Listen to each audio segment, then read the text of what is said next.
Start preparation. क्योंकि आज तक दुनिया ये मानती थी कि एक भी शब्द बिना बोले हम अपनी बात एक्सप्रेस नहीं कर सकते। तब हमारे साथ थे चार्ली चैपलिन, जिन्होंने एक भी शब्द बिना बोले सारी दुनिया को एंटरटेन किया। आज भी दुनिया जब ये मानती है कि सिर्फ औरतें अच्छा खाना बना सकती है, हमारे सामने संजीव कपूर, जिन्होंने पूरी दुनिया को भारत का स्वाद चखाया। आज भी अगर दुनिया ये मानती है कि अकेले इंसान से कुछ नहीं हो सकता, हमारे सामने महात्मा गांधी, जो अकेले चले थे और पूरा देश उनके पीछे चला था।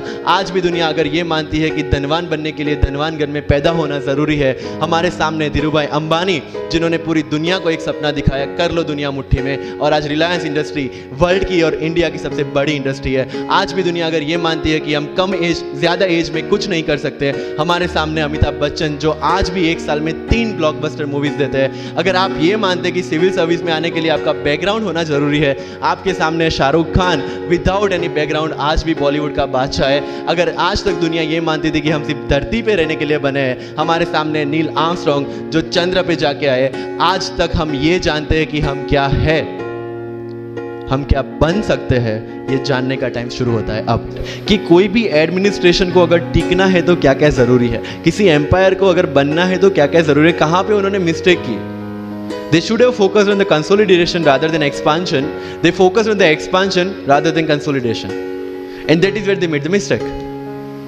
Till the time of Akbar, it was same, but later on, that consolidation comes into picture. UPSC में भी same है. Consolidate what you are read and then go for the expansion. अगर NCERT पढ़ी है तो उसको कंसोलिडेट करोगे, इसमें से क्या निकला, then go for the Bipin Chandra advance books.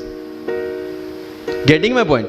सो अगर आपको भी आपका यूपीएससी का एम्पायर मजबूत बनाना है, then go for the consolidation first and then go for the expansion. So you have to make one thing very clear कि जो अनसर्टेनिटी है, that is part of UPSC. It's unpredictable public service commission. तो अगर if you have noticed 17 का mains का pattern भी अलग था compare to 16। So this is just to give you level playing field. UPSC का ये चीज़ है कि it will always equal the opportunity for everyone. तो सीनियर और फ्रेशर्स के बीच में इक्वल अपॉर्चुनिटी देने के लिए they give this unpredictability. One thing make sure, 17 का पेपर पैटर्न अलग था, 18 का तो कंप्लीटली अलग था, 19 का वी डोंट नो कि कैसा होगा। So your preparation should never get changed.